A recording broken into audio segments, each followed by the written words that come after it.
How Black the Sky by T.J. Marquis. Gorgonbane approached the city perimeter in trepidation. No one was eager to test their mettle against one of the mega monstrosities.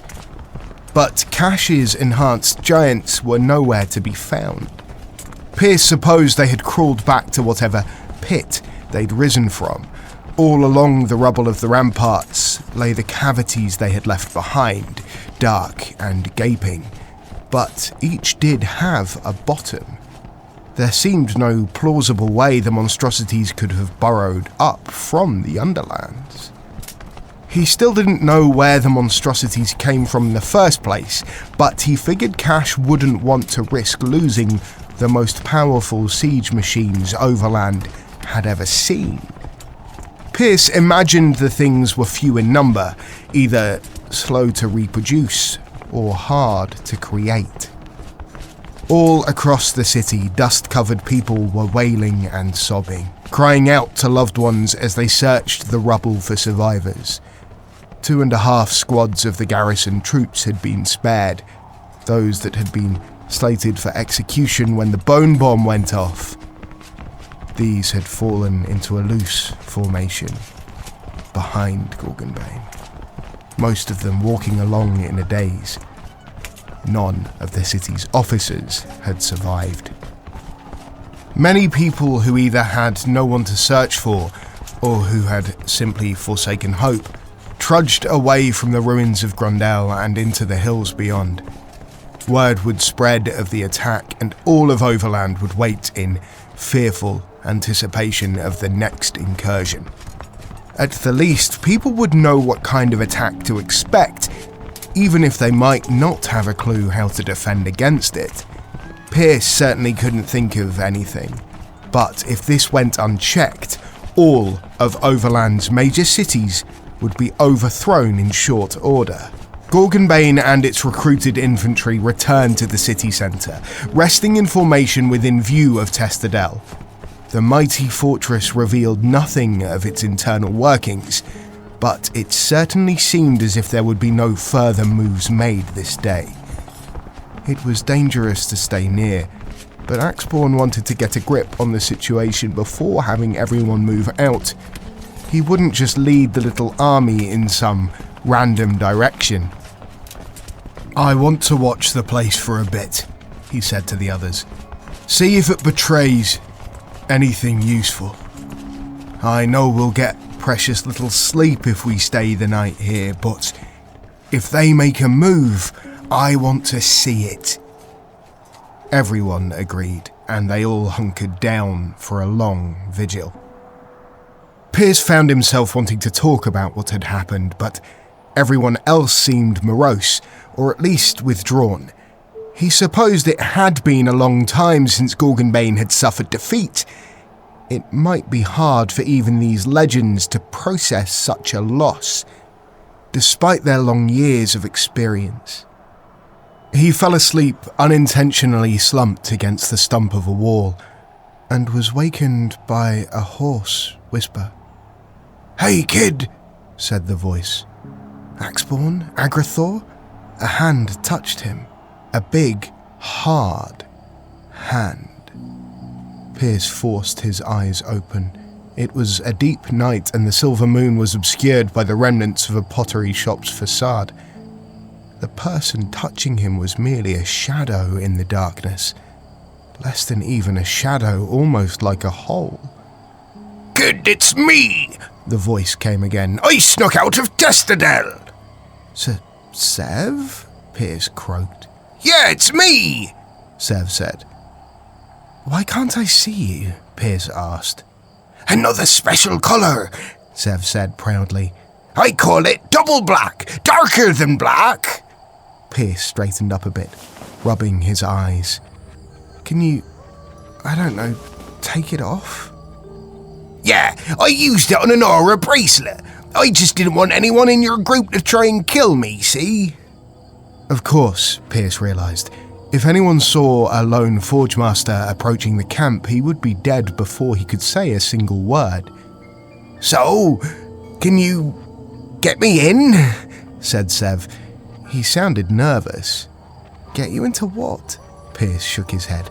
Gorgonbane, man. I'll walk with the normal guys in the back even. I just can't stay in that place anymore.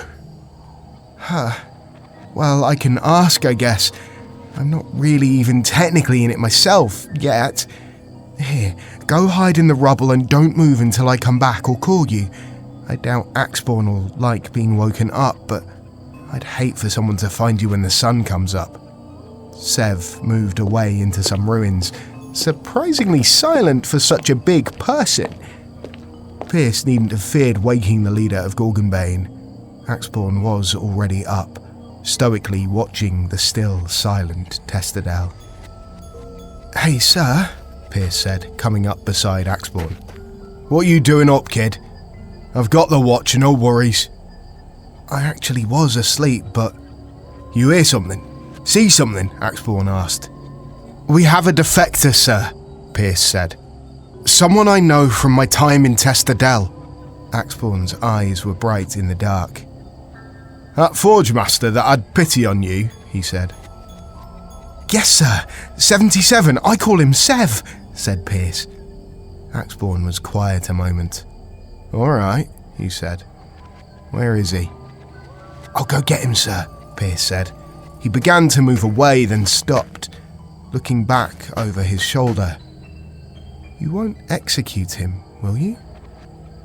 Axborn didn't answer at first. Pierce had seen the way he treated the people he cared about, his wife, his comrades and friends. Inwardly, he must be aching at the day's events. He might wish to avenge it, in part, on one of Cash's minions. No, son, he said at last. I won't kill him. Pierce fetched Sev from his hiding place, cautioning him to stick to the shadows as they skirted the camp toward Axborn's position. He'd hate for someone to randomly wake and feel threatened. They might attack despite Pierce's presence. Soon they reached Axborn, who clearly still couldn't see the Forge Master. By this point, Pierce had gotten a sense of what to look for, a spot that was just a little too dark, even in the night shadows of the raised city. It's okay, Sev, Pierce said. Go ahead and, well, do whatever so he can see you. There seemed to be a hesitation, but Sev deactivated his double black enchantment and appeared just a few feet away from them. The Forge Master was large and imposing in stature, but something about his bearing removed any threat of violence. He hunched forward slightly, as if the years of toiling away at his forges and work tables had warped the shape of his spine. His head was tilted down, his shoulders drawn in, giving him a wizened look. A grey leather apron hung from his neck and down to the knees of his baggy pants. His skin too was grey, looking dry and cracked, as if he were made of stone. He had fixed Pierce with deep-set black eyes. He trusts me, Pierce thought. Why? All I did was not to kill him. So, you're the Forge Master 77, said Axborn. Just Forge Master 77, sir, said Sev. No, the. Pierce here has told us a lot about you. That was some good work on the blue dust. He said the colour's name strangely, as if barely familiar with it. Sev straightened a little at the praise, his rough lips flattened in something Pierce thought might be a smile. So, what makes you want to leave the Underlord's service? Asked Axborn. Has he not treated you well? This may have been sarcasm, but Sev didn't get it. You are the Cleaver, Sev said. They still talk about you in Testadel. Do they? Axborn said knowingly. And what do they say? That you cleaved 1,000 Gens' heads from their shoulders in the Alban Wars. The Cleaver looked out toward Testadel. He said. Well, close enough. Sev cast his eyes to the ground. Yes, Cash treats us well. We are fed whatever we wish, and he helps us strengthen our bodies. He put a hand on his opposite bicep, which bulged under the grey skin. That wasn't why I desired to leave. Why then? Sev followed Axborn's gaze toward the fortress. When Pierce didn't kill me, he said, I saw a side of Overlanders, a side of everything I'd never seen before. He turned his face back to Pierce. I realise how stupid that sounds, he said. I'm not simple. Pierce held up his hands. Hey, I think I get it, he said. He thought he did. I knew you just came to steal a bauble or a weapon, Sev said. But I could just tell it wasn't only for glory. You had a purpose. You knew what you wanted out of life, and you were going for it. He looked down again. Forge Masters don't do that. No one really said we couldn't, but we just don't. So I decided I wanted to find a purpose too. With Gorgonbane, Pierce said. Sev shook his big bald head. No, maybe. It's more that this is the only place I could think of to start. The three of them were silent, then Axborn turned his head to study the Forge Master for a long minute. Bah, he growled, but smiled. I'm no Scythia, to judge the truth in a man. If Pierce trusts you, though, then I do too. Don't make me regret it, Sev, Blue Forger. Sev gave another flat smile and awkwardly offered his arm for Axborn to clasp. The cleaver chuckled and took it firmly. Grip of a Dogran man, he said. Then, come, Pierce. I'm tired of staring at that scum-sucking place. No offence, Forge Master. You take a shift while I go spoon my wife. Axborn slapped him on the back as he walked away, and Pierce was left on watch with Sev. What will you do now? Sev asked when the cleaver had gone. I don't think we know, said Pierce. I don't think it's really set in that Grundel is gone. I mean, we're still in it, but now it's nothing. They called it the Everlasting Temple. People studied the ways of the blacksmith and all the forms of power he'd gifted to us. There was an art there from who knows how long ago, all gone. I'm staring at it right now, but still it's like it's happened in a dream. Like it's not real. Such was my master's. Such was the Underlord's plan, said Sev. He wanted to make Overland hurt, not just one town or even a handful of cities, but the whole of it. He said that when the news spreads, there will be weeping. Pierce started. You spoke with him directly? On occasion, Sev shrugged. He likes to take meals with the Forge Masters from time to time. Pain Reapers too. It's good for morale. Sometimes you'll even catch him sweeping up after a monstrosity larva. How slow am I, Pierce thought to himself. Only now had he realised what a gold mine Sev would be to Gorgonbane and to Overland as a whole. If he were willing to speak about Cash and Testadel, about their ways and secrets, it could help turn the tide of everything that was to come. Surely Axborn had realised this. Why would he leave Sev with Pierce and not interrogate him right then and there? Then Pierce saw it. He recalled the sparkle of trust in Sev's dark eyes. Axborn had led many men in his time. He would have recognised it too. He could have asked or demanded information from the Forge Master, and Sev may have been willing to share. Yet, if he were allowed to reach out at his own pace, his help would be earnest, uncoerced, and all the more valuable. 1,000 questions had cropped up in Pierce's mind, but he bit them back. He had been starting to think Sev could be a friend. Treating him as an asset would alter everything. Let it return to that, he thought. Forget about what he knows, and just help him find his way. Pierce wasn't sure he could go back to sleep. Sev didn't seem to be too interested either. So they sat together on a pile of rubble and watched the moon slide across the sky, chatting intermittently. "I've been curious," Sev said, "about the golem on your team." "Golem?" Pierce asked. S's servant had been left behind at Brackenverge. "The skeleton that moves and speaks," said Sev.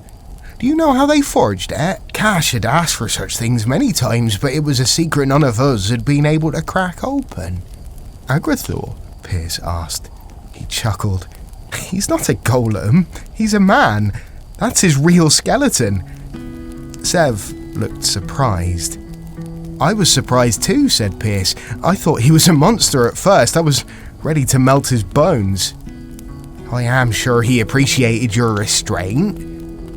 "Then I was curious. I asked about his condition," Pierce said, raising a hand to where his eye had been blackened. "He's a little sensitive about it."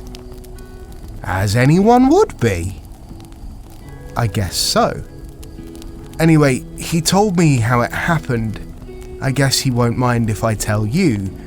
At least if he doesn't know. Spare you the black eye." "I would love to hear," said Sev. They actually weren't called Gorgonbane during the Alban Wars, where they earned most of their reputation. It wasn't until a few years later in the Gorgon outbreak that they got their name. It was a good time for mercenaries. People all over the continent were getting turned into stone outside their cities and villages, so there was no lack of jobs. Agrathor and the others had already slain a dozen or so lesser Gorgons, mostly cattle feeders, a few abductors. They got called out to Helmforge in the southwest for a real nasty one. Someone was paying 10 times the usual rate just to get rid of this thing. It was more aggressive than most Gorgons. It didn't just lure people in with promises of treasure or other glamours. It would actually go out hunting for its food, and it had a thing for children. The people of Helmforge called it the Hydragon, claiming its many snake heads would regenerate and multiply if cut off. So, Axborn and the others tracked it down to its lair and infiltrated. The Hydragon had wights on patrol in its maze of tunnels, but the group's enchanted weapons made short work of those. They heard the thing's voice as they neared its nest. It was already trying to mess with their heads. "Pretty things, pretty people, come in," it said. To the men it sounded female, to the women it sounded like a man. "I'm sorry that my whites weren't better company. Usually they are far more welcoming. Did you remember to offer them a bone to chew on? They so love bones." The Hydragon went on with its chattering. "Who will keep me company? They say my caresses cannot be matched, for I have many hands."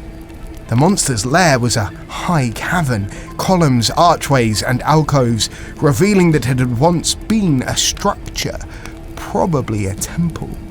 Now it had been underground for so long, everything had been covered in a layer of minerals. It almost looked natural.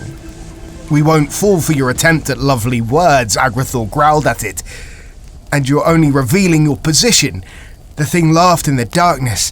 "Did you come for the children?" it asked. "I'm afraid they've already gone."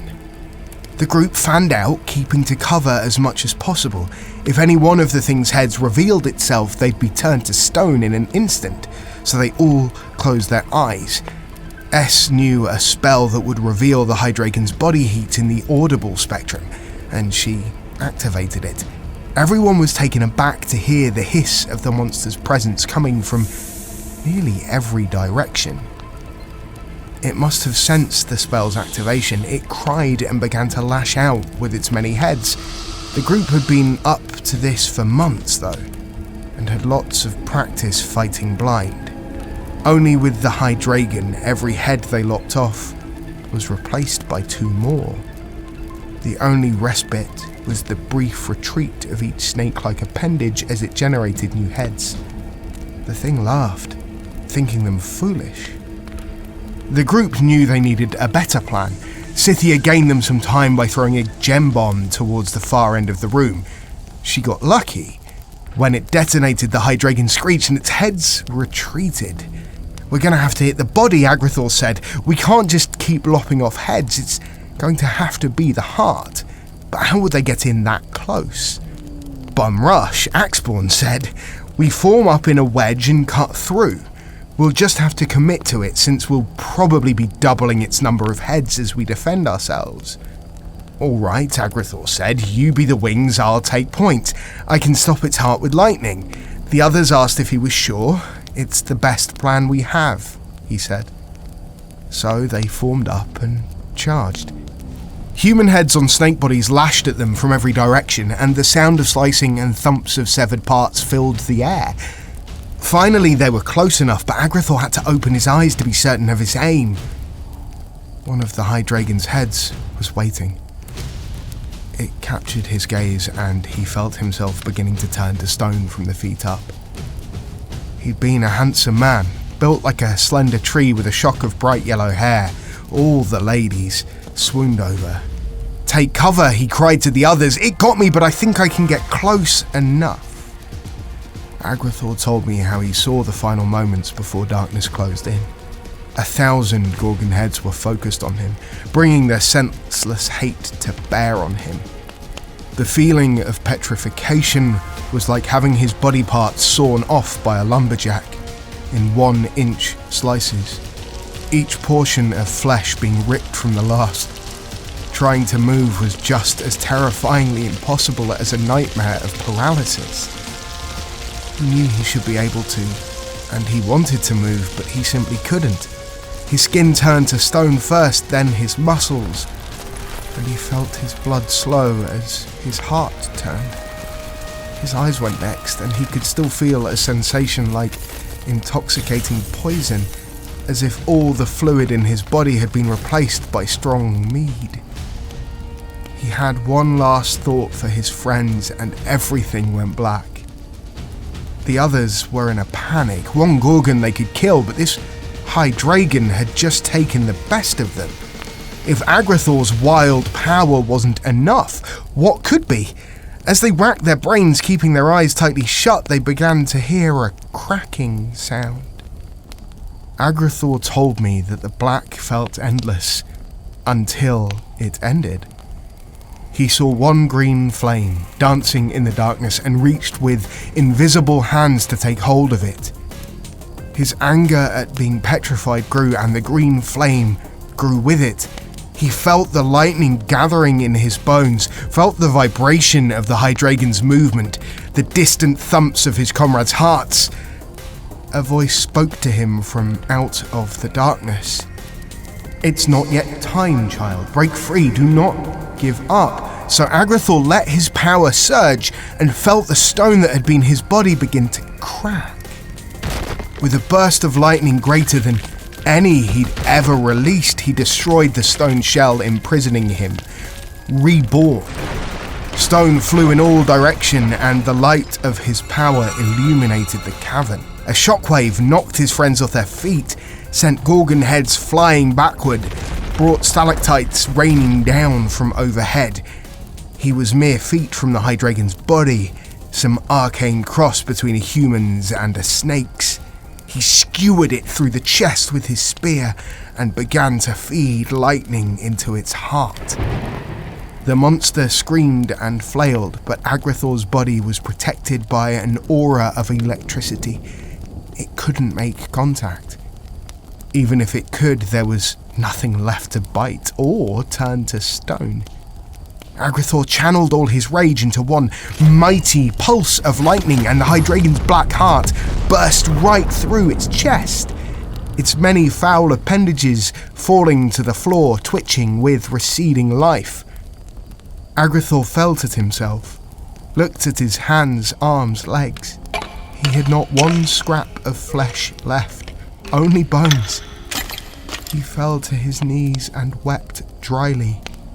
The others couldn't believe it was him, but they knew they had to. Pierce and Sev were silent again for a while. He'd known taking point against a monster would be dangerous, but it wasn't the sacrifice he'd expected to make. They fully dismembered the Hydragon just to be prudent, and when they moved its body out of the way, they found the eggs. Hundreds of them. Agrathor was still weeping, so the others set the eggs aflame, and then they left. After that, the Gorgon infestation began to dwindle. Finally, it ended. "It was the mother of all the rest," Sev said. "We heard the tales even in the Forge Master's halls. I always wondered where they had come from. I feel sorry for the man." "Me too," said Pierce. "I know what it is to feel unreal, non-organic. I myself am not entirely natural." "Really?" said Pierce. He'd always wondered about Forge Masters, but he hadn't wanted to press Sev. "Do you wonder at my stature?" Sev asked. Pierce nodded. "We are both Gen and monstrosity. Does that surprise you?" "Absolutely," said Pierce, eyes wide. At one time he might have felt threatened, but this was Sev. "For this reason, many people think us simple," said Sev. "You're not dumb, Sev," Pierce said. "Thank you, friend," Sev smiled flatly. "You are not either." The pair went back to watching the moon slide across the sky.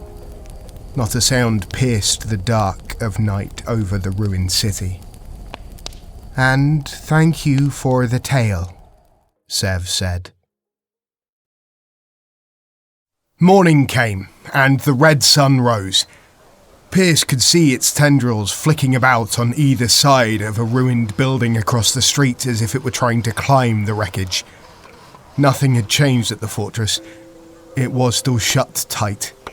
No one had come to hunt for Sev, nor had any force been released to deal with the battle's survivors. Axborn called his comrades together. They decided to leave Testadel behind. Agrathor seemed wary of Sev immediately, but he hadn't even fully accepted Pierce yet, so it was no surprise. Scythia had studied the Forge Master closely, her circlet gems pulsing, but she had said nothing. Neither had S. But no one protested his presence or the notion of the Forge Master joining in their trek. Pierce marvelled that he himself had garnered enough credit with Gorgonbane to allow for the inclusion of not just a stranger, or even a simple Underlander, but an actual Forge Master. Such a defection was unheard of. What if it was another of Cash's new tactics? Sev could be a spy, looking to undermine Gorgonbane's efforts. But no, he seemed earnest. And he'd already saved Pierce's life once, twice, if you counted the time he hadn't called the alarm on him when he should have. Stick with the decision, he thought. Trust the guy. Gorgonbane mounted up and led the remnant of Grondel's garrison out and away from the city. Axborn wanted to gain high ground while they deliberated on the next move. Pierce could tell the man was at a loss. Overland had been at general peace for a number of years, but it was far from unified.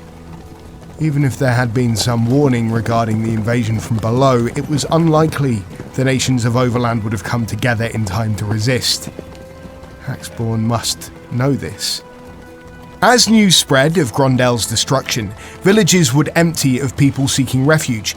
Fortified cities would try to prepare, but they would do so with only their own resources, sparing no thoughts for the survival of others. Pierce thought that if he were not a warrior but something like a smith or a baker, he would run for the hills or the forest. It should be obvious now that no city was safe. So, where would Axborn have them go? What could this meagre band they led do against Cash's unrevealed might? Axborn rounded up his comrades atop a hill, leaving the garrison men down below. Grondel's ruins were still in view. Nothing moved there anymore. S was quick with a suggestion. "We should go see the first," she said lightly. Pierce caught himself staring at her white painted lips as she spoke. "If anyone could have the power to discover and cripple Cash's method of invasion, it will be him. And if any place is safe from an incursion, it will be his tower." "All right," said Axborn. "It's a thought. But where does he live nowadays? We will have to consider the distance, the timing, the cities we will encounter along the way." "It is far," S acceded. "His tower stands on the southern rim itself." "On the chasm's edge," Agrithor exclaimed. "It's too far." Pierce couldn't even begin to guess at the best course of action. Usually he had some impulse to act on, some half-baked idea of a plan that sounded exciting or challenging. Dully he realised what a toll the loss of Grondel and the temple was taking on him. He listened idly as he watched the sun pull itself across the black sky. "Still," said Scythia, "if we lack the numbers to resist, or any way to know when and where he will next invade, only greater power will do us any good. It may be that we can only hope to vanquish the Underlord and his forces through some kind of brute strength." "And my master is wise," said S. "He cannot have gotten news of Grondel by messenger, and he may not be monitoring the outside world, depending on what his current pursuits are. The moment he knows of it, be assured he will be exploring solutions." "We could join whatever forces are posted in Shrill or Chasm Reach," said Agrithor. "Maybe a larger force will have better chance against the incursion if they know what to expect." "Yet, why do the same thing twice, expecting different results?" said S. "Wouldn't be the same thing," Agrithor said irritably. "It'd be a bigger army. We could help everyone get organised, plug their ears with cotton. By the chasm, woman, I don't know." "The Forge Master is not yet weighed in," said Scythia. "Is there anything you can say to help us, Sev?" "Wasn't sure if you wanted me to," Sev said. He shook his head. "I could tell you all about Testadel, well, most of it anyway. We Forge Masters don't get out too much." "Surely you've got something," Agrithor pressed. Pierce tensed, but Sev didn't seem perturbed. "I truly wish I did, Master Agrithor," Sev said. "Though the Underlord did not hesitate to discuss the fact that he intended to invade Overland, he never shared any details beyond that fact." "But there's no way he did this without work of a Forge Master, or many," Agrithor growled, gesturing toward Grondel's ruins with a skeletal hand. "You're telling me he didn't bring you in on whatever crazy project brought this magic about?" "As I've said," Sev responded without any tension, "he was not a slave driver, at least not with his Forge Masters. Each of us was allowed to pursue the craft which he thought held the most merit. I happen to love colours and light. It seems that such enchantments had no place in the Underlord's current plan." "Or maybe you're lying," Agrithor said, lowly. Pierce didn't think he really meant it, but the man's emotions were as raw as everyone else's. He was bound to express them somehow. "Peace, Agrithor," Scythia said. "We have already discussed the veracity of the Forge Master." When had they done that? Pierce wondered, looking down from the black sky for a moment. They hadn't brought him in on it. He decided not to be offended. He was the rookie after all. Agrithor made that strange sound, like a sigh. "I know. You see it. I know this," he said. "You have my apologies, Forge Master." Sev shook his head. "Not needed, Master Agrithor. Who else among us here has worked, slept, and eaten under the same roof as the Underlord himself? I may not have been out much, even within the fortress itself, but I understand the significance of this reality. The fact I am not yet slain by your hand is testament enough to me of your acceptance. Words will come and go, like the wind. Another wise one, Axborn murmured. I can feel my brain growing already just being on the same hill as you. Sev smiled flatly. Yeah, I must agree with Mistress S, he said. If you know of one who may be able to solve the riddle, it would be best to go see him.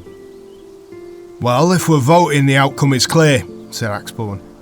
But we don't vote, though I like for everyone to agree. You all know that.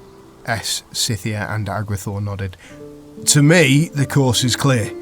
If not what my body aches to do. He cast his eyes toward the city ruins.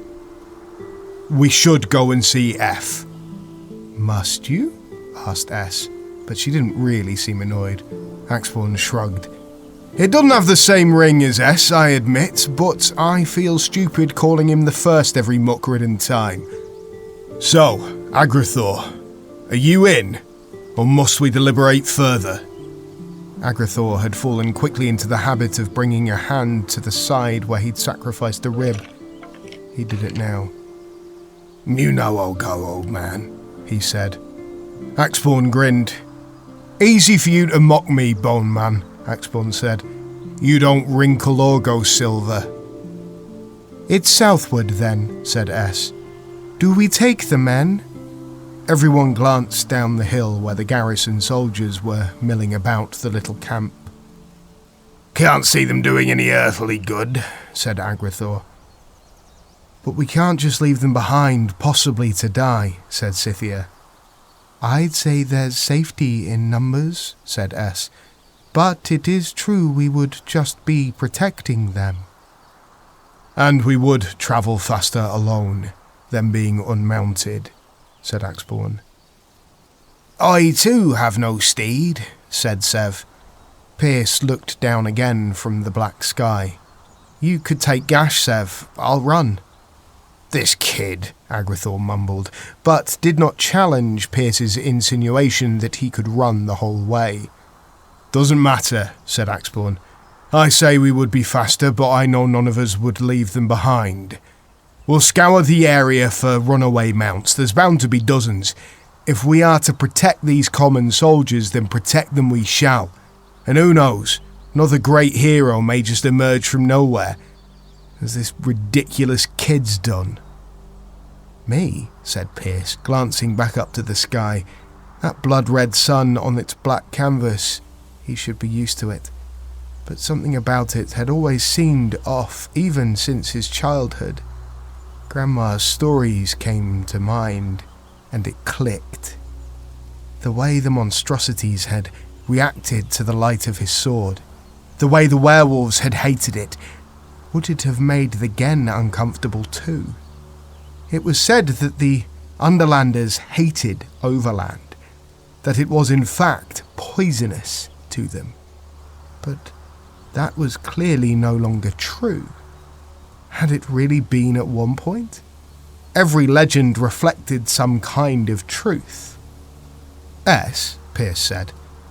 You enchanted your entire tower, she nodded. How large an area could the first, F, enchant? She said. It would depend upon the effect. I am not too proud to admit his range would be greater than mine.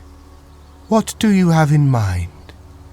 Pierce didn't answer immediately. Sev, if you needed to, could you make more blue? The Forge Master's normally relaxed eyes lit up. Yes, Master Pierce, I do believe I could. You wouldn't happen to know why most of the Underlanders hate that colour, would you? Sev shook his head. Only the other Forge Masters could stand to look at it. I admit I did not really spend much time trying to understand why, I just thought it beautiful and rare. The others discouraged me from making more. I think I know, said Pierce. Or at least I have a guess. Please, Pierce, enlighten us, said S. My grandma used to tell me all the old tales, stuff from before we learned to write, from before the temples and the path, he said. But she told me the sky used to be bigger. I don't have a clue what that means, that the sun was brighter, that more of the land was green, that people saw fires in the sky at night. Agrithor narrowed his green flames at Pierce. She said her own great-grandmother used to dream of it, that the sky was a colour she'd never seen, that the brightness of it scared the deep shadows back into their lairs and crevices, that it was a better time. There is magic in light, said S. Some say the seed of the world is made of it. Perhaps the physical and ethereal brightness of blue is simply too much for the Underlanders, physiologically. Pierce looked back at S and said, I'd been thinking, what could be done to protect the whole of Overland all at once? Could we put a seal on the earth itself to prevent those burrowing incursions on the surface? Then I remembered Grandma's old tales of how Underlanders couldn't stand coming up here, that in fact it was dangerous for them. We might have a way to make it dangerous again. He grabbed Sev's forearm, lifting it up as if it were evidence of the logic of his plan. We have F enchant the sky, Pierce said. We use Sev's dust to make it blue.